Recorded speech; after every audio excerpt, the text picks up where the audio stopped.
Hello everybody. Alright, I am going to work on braids tonight. So, it's hot here in Florida, my AC is running, kind of vibrates the whole shop, so if it's too loud I apologize. So here is the brown braid that I made. I'm not sure if you guys can fully see it, I mean, it's a distance, but I've got an extension joint there, which I do need to kind of clean up that little tail right there. But since it's polyester thread, this is one of my tools in my toolkit. A quick little seal that down to it. This was the joint that I did last night. I didn't pay attention, but I actually crossed over the braids on accident so they don't sit perfectly flat on my shoulder. So, but this is my set, so I'm not too worried about it. White and blue thread on there. So I've got black, burgundy-ish red, blue, and white. All of these were purchased on Amazon. I can put the link in the description of the video for anyone who wants to tackle it on their own. So this is horsehair. I got all of this horsehair in bulk from a company called ROTJ. And the prices were really good for the amount that I got and the lengths that I got. These are standard 3-strand braids. There's gunk in it. I've also done the blonde as well. I'm gonna alternate the joins when I wear them on the opposite side. Brown is slightly longer than the blonde. I've got the black, the red, the little puff, black again with the blonde tassel. So I've already done, I bought longer horsehair than the other ones, any of the other ones that I got. I forget what length this was, but I got this. This was I believe a 1/4 pound of horsehair. Quite long. This one is about 35 inches long, roughly. So I made all of my black strands with that, which I actually took 2 sections. This is 2 sections with a join in between. There's 2 braids that I put together. All of my joints are basically, this is the end I start at. I don't know if that's too close, but there we go. So this is the end I start, where I start my braid, and then I finish with like a tassel. Obviously this is not the end look. This is not very pretty looking, but it's not going to matter because the blonde and black braid, I don't know if it's the way it's supposed to be, or I'm going to try something interesting with this one, with the little loop tassel at the end. But anyway, what I do is I take this end right here and I take another identical end to this and I put a little bit of 2-part epoxy. I have, this is Harbor Freight actually. Harbor Freight, a 2-part epoxy. It's, I believe it's 90 seconds. Yeah, 90-second epoxy. And what I do is I put a little bit of that here and then I put the 2 ends together and pull apart and push and pull apart and push and pull apart and push to kind of blend these together. I put a little bit more on the outside and then black electrical tape. Wrap that real nice and snug. Okay, and that gives me a very tight and glossy finish once it's done. That is how I did this one. So you have your nice little braid on either side with a nice tight join there, not too large in comparison to the braid, so it's very clean. So that is 2 of the full-length black braids. Now I hope you can see this on camera. I want to show you what my plan is with the black and white braid. So with the black and white braid, I'm going to have it come around in that shape like that, just as you see it. And I'm going to pinch these two. And I'm going to do a wrap right there to bind those together. And then this becomes one of the two, well, both of these become that loop. Now at this point you're going to get a pineapple knot here, a pineapple knot here, and then tie in, because these are black and white, but then it'll just be black from there on out, connected to the wraps underneath the two pineapple knots. So it very, very simple. Instead of trying to figure out how to route them together, it's just going to be a quick pinch, wrap, make my little bubble there like so. I don't know if you can see that. And then pineapple knot, black from there. Obviously not with the black, it's going to be done with the blonde and black. So I'm going to do another one of these right now and then bond the two together with the two-part epoxy. That's what I'm doing tonight. I'm going to trim this up a little bit. Measurements are kind of a pain when it comes to the width.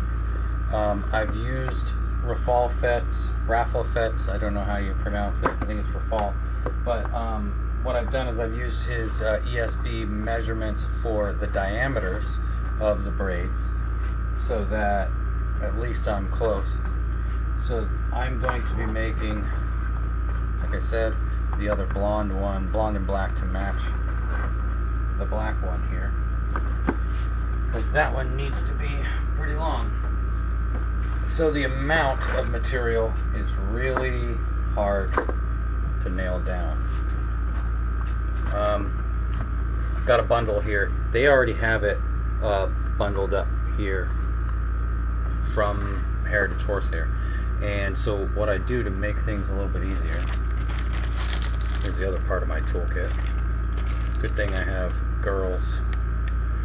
So I'm going to grab a section of that horsehair, and very important, you want to separate the knots.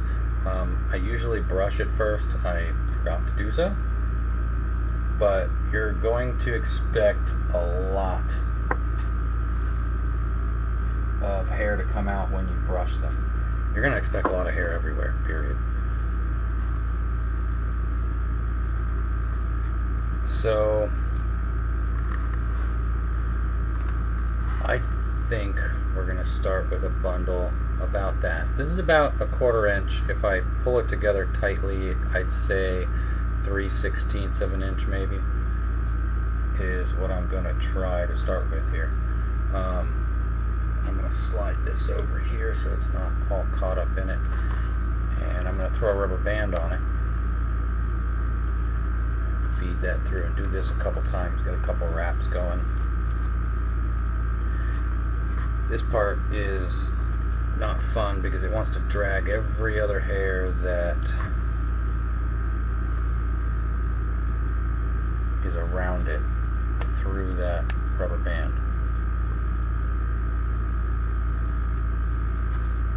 But if you keep it separated from the rest of the tail, usually you can get away with, oh, I grabbed two on accident. So this is just to part off what I need before this braid. And the tighter you get this, the better it is. And I know you want to like rush through it and be done with this part.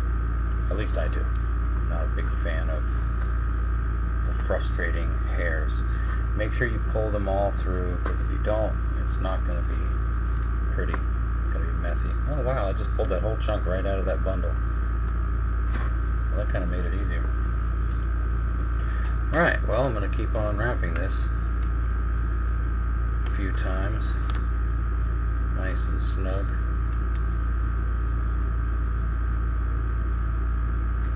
Alright, so there's one bundle.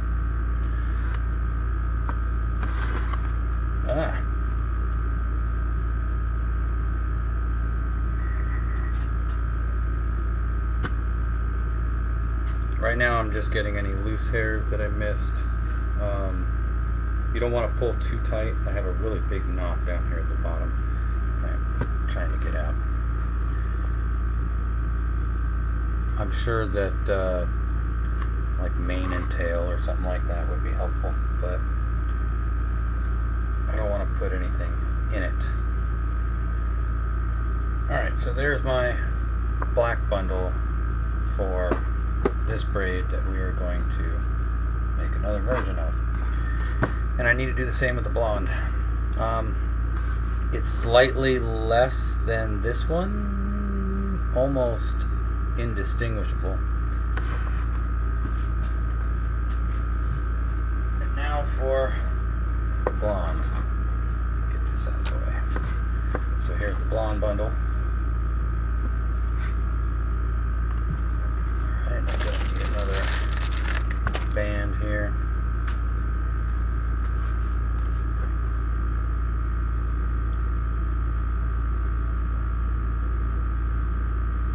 I don't want a terrible amount.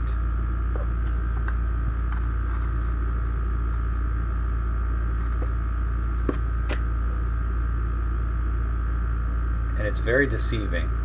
Very deceiving. You think that you got a good bundle, and then when you go to actually braid them, I'm sorry, I know you can't even see what I'm doing. When you go to braid them, it's much smaller than you anticipated because you tighten it up. So my recommendation is get more than you'll think you'll need, because it is deceiving. Okay, so that's one.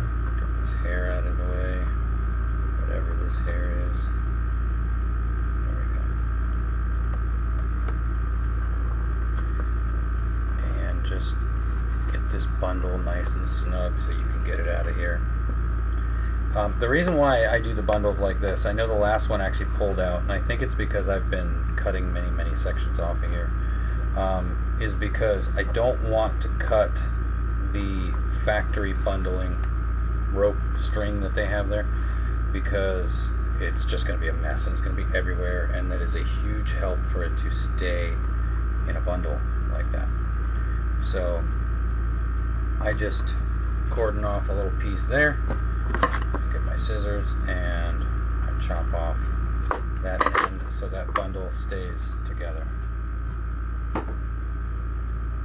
Alright, got my blonde. Got some knotty pieces over here.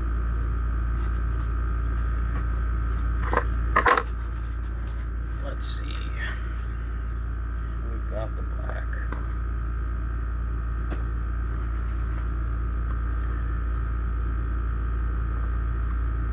Now usually I'll grab the two bundles here. I'll slide one of these on. And then I'll bundle them both at the same time.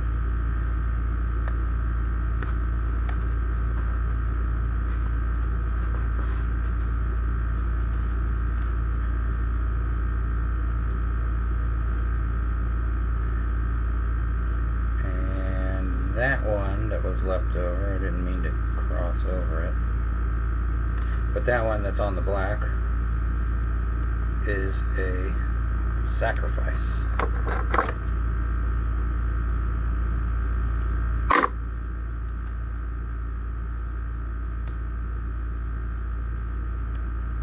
See ya. Alright. So now I've got majority black, some blonde, and I like to use a thumbtack. It's not attached to anyone or anything, so it makes it difficult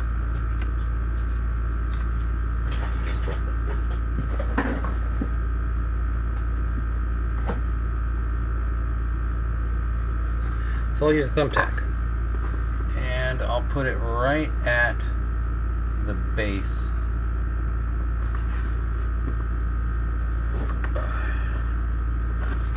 Right at the base, right at the rubber band right there.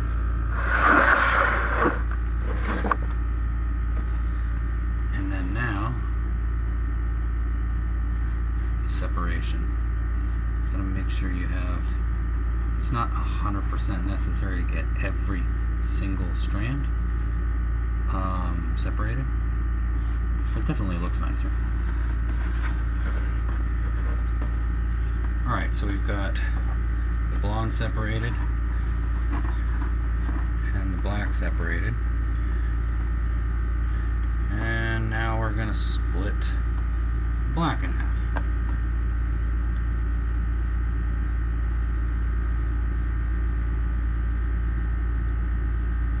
Black is split in half there. I need to get a little bit more on this one.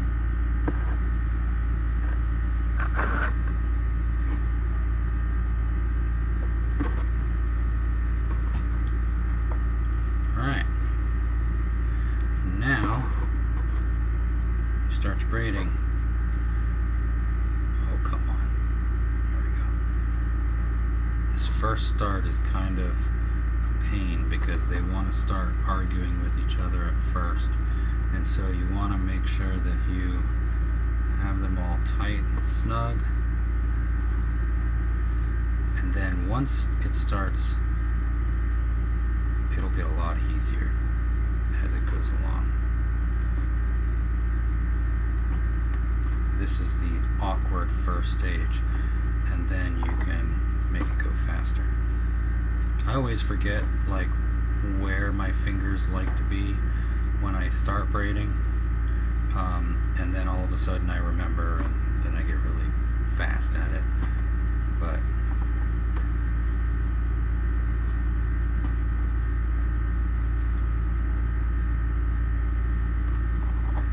now about this point is when I figure out if the braids are acceptable when it comes to the width. So I'll do a comparison. I don't know if you can see that, but it's pretty good on width.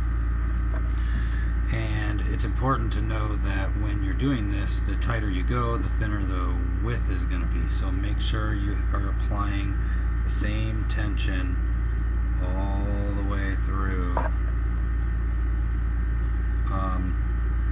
And naturally, come on, blonde. Naturally, it is going to start to taper. I don't know if it's actually the horsehair or if it's the tension of the braiding happening. It will start to narrow down near the end. But having the thumbtack really helps because it's actually attached to something. I'm going much faster now. You can pull on it a little bit, so you want to put it into something kind of stiff. You don't want to stick it to a cork board. You want to put it in a piece of wood. Right now I have it right into my workbench, so I can stick it right in there, and it's a nice solid base. So you could pull against it and put exactly the amount of tension you want to have in it.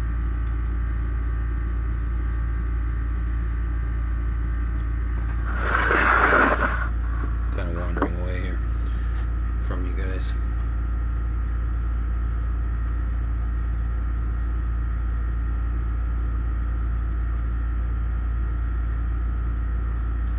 One over the other. Now this particular one, I don't know if you noticed on the other braid I did, the blonde stops early because the blonde I bought shorter. Blonde is more expensive than the black for some reason from Heritage Horsehair. That was the wrong thing.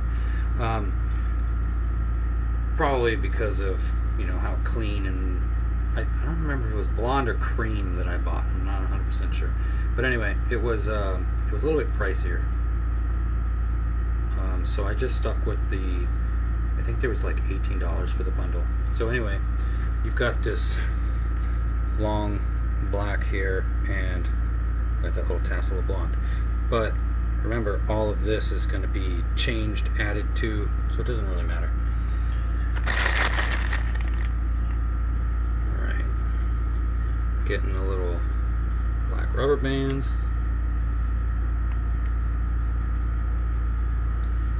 And I'm going to go ahead and band this up.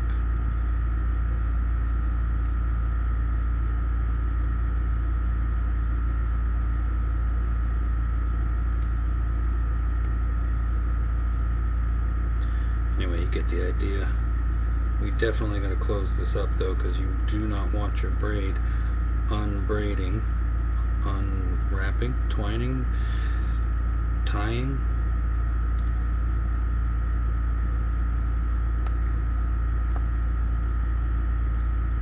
And like I said, I'm not really too concerned with the way this tassel looks, because these tassels are going to be getting a whole different look, a different addition. The tassels are much beefier than this tiny little string here on the black and white braids. So, you guys back here, pull the thumbtack out.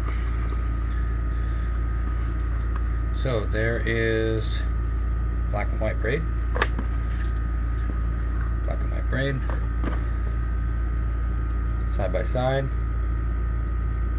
Pretty decent match, not bad. This one might be a little smaller right there, but a little pull right there kind of straightened it up. All right, here comes the fun part.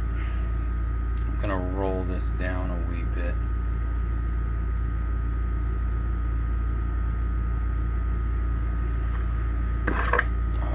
To trim this up a bit. All right, so a couple things that I noticed. Just see if I can swivel this around so it can work in front of it. So this is what I was telling you that I do, is I put one inside the other, and you see how it makes this big, I don't know, like a Chinese finger trap kind of deal. That's really big. We don't want that. We want that to be smaller. So the shorter you have these, the bigger the bundle is going to be, but it's not going to be as long. So I can pull this down a little bit. So these are roughly the same length.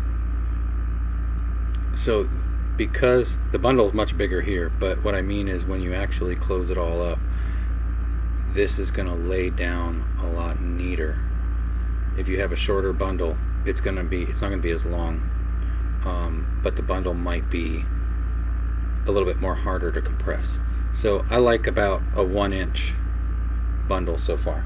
So this is the exact same attachment that I did on the brown.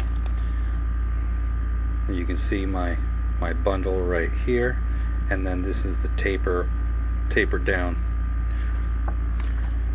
So we are going to make some 2-part epoxy real quick. I'll show you.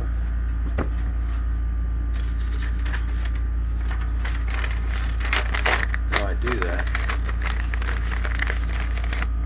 Don't know where my popsicle sticks are, so I'm going to just use a bit of this Q-tip. This electrical tape is important because it will not permanently bond to the 2-part epoxy. So we want to completely compress and stretch this tape around this bundle to compress those horsehairs into a nice, neat little bundle. And the purpose of this is the extensions, right? So we're super long. We need to be super long on this bundle and the black bundle to do, all the wraps and things like that. Technically, the black one doesn't need to be as long because it actually ties off and terminates at the end of the loop on the black and white one. So we're going to bond this together. I highly recommend using gloves, although unfortunately I ran out of gloves, so I am subjecting myself to messy fingers for y'all. Oh my gosh, stop coming out. I didn't need that much. My goodness. It is important that you close this up when you're done, or else bad things happen. Alright, so two-part epoxy, you need to blend them together, and you need to blend them together very well. Two-part epoxy is a chemical reaction. You'll know that you are really well mixed when you see this little pearl white mixture on this one. So I'm going to put a little bit on the ends there, a little bit on the ends there, and then I'm going to squish those together and then pull back at the last second there. Kind of want them to be as in the middle as possible. And then I put a little on the edges. The edges are important, like where the hairs end, the tips of the hair. And then I'll just kind of do a quick little roll. You got to be careful here though, because if you get too wild with it, the epoxy gets into other places of the braid you don't want it to be, like over here. So be careful with that. So now I got this big giant wall. Remember, we have 90 seconds, so it's probably been 90 seconds, I hope not. I start off with a small piece of tape. I start off over here on the outside edge, give it a little wrap there, and then I wrap it over and pull tight and wrap over. It is going to make a mess. This is why I said gloves. Over. Alright, so this is what I guess you could call the soft tape. Okay? Because now I'm going to put one more layer on this, but I'm going to be a little bit more aggressive on the stretching of this tape. Let me get this out of here. I'm going to pull nice and tight and wrap this good, because the tighter this bond is, the smaller your bundle is going to be. You don't want a giant bundle. Well, let me rephrase that. I don't want a giant bundle, but I know that some screenshots show a giant bundle, but it's not bad. That's a nice small bundle. I'd say that's a little under 3/8 of an inch, maybe even, I don't know if it's quite 1/4 inch. But anyway, you want those hairs to be compressed really well. Also, you want to make sure that this is on the same plane as this braid. So flat on the table when you push them together. When you first push them together, you want to make sure that they're on the same plane. That way when you are done and you go to roll it, you know, it actually wraps. So it seems stiff right now. It will not be like this. It's only a section in here that's glued. All this will be the black thread in here. And this section is a little stiff. You got some bending here, around here, but it's smaller than the amount of tape we've got on here. And this is going to be on the side anyway, so it's not going to be at the top where you need that flexibility. Alright, so that's that. We're going to let this cure. I know it only takes 90 seconds, but just in case I didn't mix it fully well, I'm going to give it some time to do its thing.